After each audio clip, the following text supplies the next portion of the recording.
Memang tidak bisa dipungkiri jika Papua saat ini telah menjadi perhatian dari berbagai pihak dan termasuk di kancah internasional. Sehingga tidak jarang pasukan militer TNI Indonesia dikerahkan ke wilayah Indonesia Timur di Papua.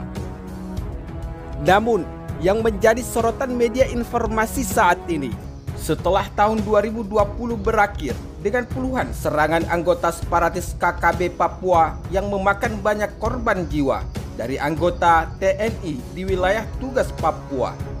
Namun, di awal tahun 2021 ini dikabarkan duka cita kembali datang dari wilayah Papua. Berdasarkan sumber media informasi resmi dari TNI, dua tentara nasional Indonesia dari Komando Daerah Militer Kodam 4 di Penogoro gugur dalam tugas operasi keamanan Satuan Tugas Pengamanan Perbatasan Satgas Pamtas Republik Indonesia Papua Nugini.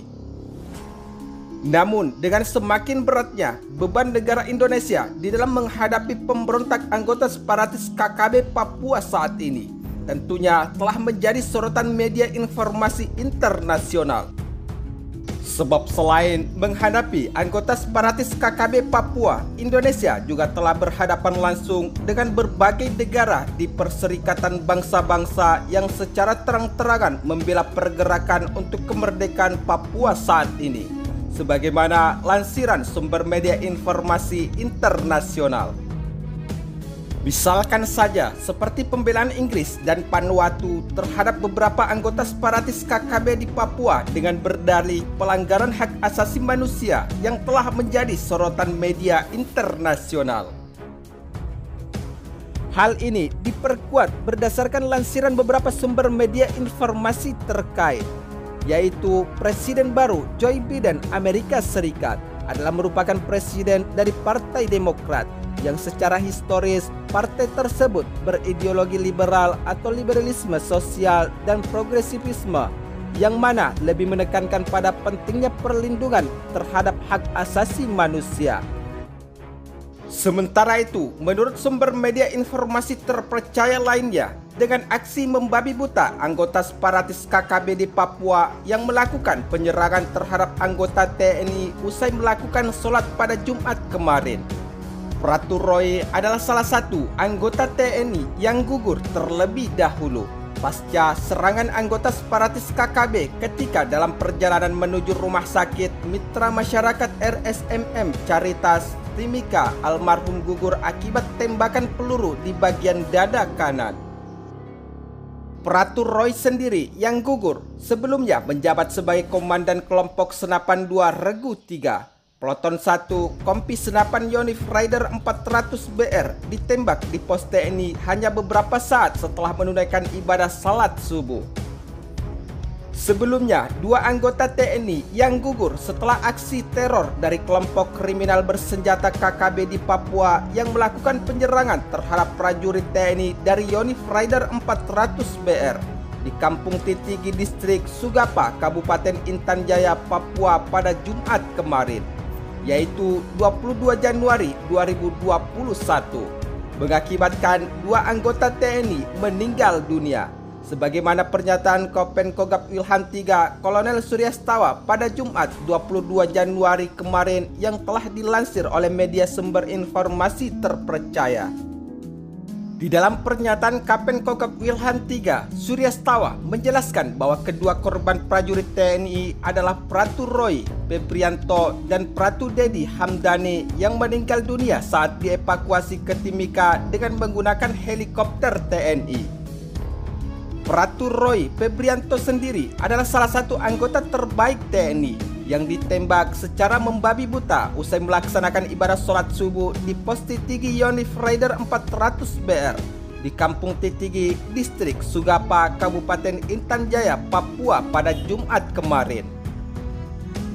Dari insiden tersebut, Suryastawa menjelaskan bila Pratu Roy telah tertembak dari jarak 200 meter oleh KKB pada saat melaksanakan pembersihan usai melaksanakan ibadah salat subuh. Sedangkan korban anggota TNI yang gugur atas nama Pratu Dedi Hamdani dari pos Hitadipa dikabarkan tertembak saat melakukan pengejaran terhadap anggota KKB yang melakukan penembakan di wilayah pos penjagaan TNI di Titigi, Papua. Namun, Surya Setawa menjelaskan jika Pratu Dedi tertembak secara membabi buta dari arah ketinggian di hutan yang terletak antara Kampung Sugapa Lama dan Kampung Hitadipa saat menjalankan tugas penjagaan di wilayah tersebut. Sementara itu, menurut pernyataan versi serangan anggota separatis KKB atau TPNPB, Organisasi Papua Merdeka telah mengeluarkan pernyataan yang berbeda dari TNI.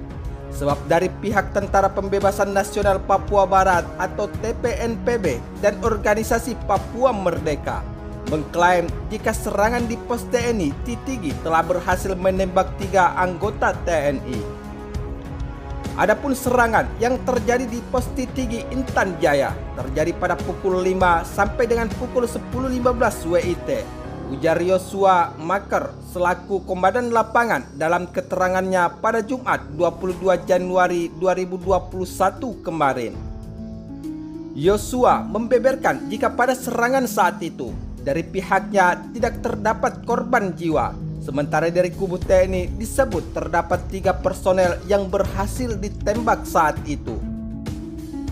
Dalam kontak senjata itu, TPNPB kami tidak ada yang korban maupun luka-luka. Namun anggota TNI 3 orang yang kami tembak di pos TNI Titigi, ujar anggota TPNPB tersebut.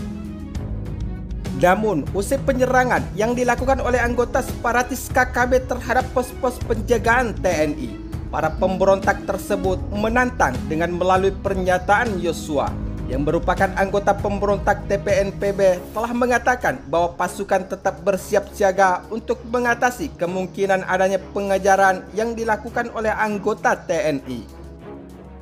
Sementara itu, menurut lansiran sumber media informasi pipa militer, Pratu Roy merupakan salah satu prajurit terbaik Yonif 400 Banteng Riders. Meski usianya masih muda, tapi beliau memiliki rekaman jejak pengalaman penugasan yang sangat luar biasa, namun takdir berkehendak lain terhadap pasukan terbaik milik TNI Indonesia ini.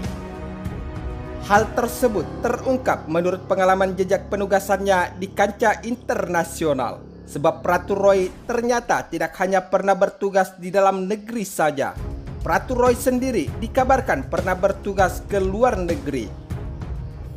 Menurut lansiran sumber media informasi FIFA Militer, tercatat jika beliau adalah sebagai salah satu prajurit TNI Angkatan Darat yang tergabung dalam pasukan perdamaian dunia atau Perserikatan Bangsa-Bangsa. Tercatat pada tahun 2017 lalu, Pratu Roy diterbangkan untuk bergabung dengan pasukan United Nations Interim Force in Lebanon atau UNIFIL. Ketika itu, para prajurit TNI berjumlah sebanyak 427 prajurit Yonif Rider 400 Banteng Riders telah dipercayakan untuk bertugas sebagai Satgas Yonmek Kontingen Garuda TNI atau UNIFIL Main Body di Lebanon. Dengan aksi membabi buta anggota separatis KKB di Papua yang hingga menewaskan salah satu anggota satuan TNI terbaik Indonesia, tentunya tidak dapat dianggap sebelah mata sehingga pemerintah Indonesia harus melakukan tindakan yang lebih tegas lagi agar tidak terjadi korban jiwa dari para pasukan terbaik Indonesia yang telah siap mengorbankan jiwanya demi tegaknya NKRI. Namun, melihat dari situasi dan hingga mencuatnya ke publik dunia internasional terkait isu-isu pelanggaran hak asasi manusia di Papua saat ini, dengan adanya pembelaan dari beberapa negara di dunia saat ini, tidak bisa dipungkiri jika situasi di Papua seakan mengingatkan kita kembali dengan terulangnya pasca lepasnya Timur Timur atau Timur Leste saat ini dari wilayah kedaulatan Negara Kesatuan Republik Indonesia yang tidak terlepas dari peran atau campur tangan negara asing, serta menggembar-gemborkan isu pelanggaran hak asasi manusia yang terjadi di Indonesia saat ini.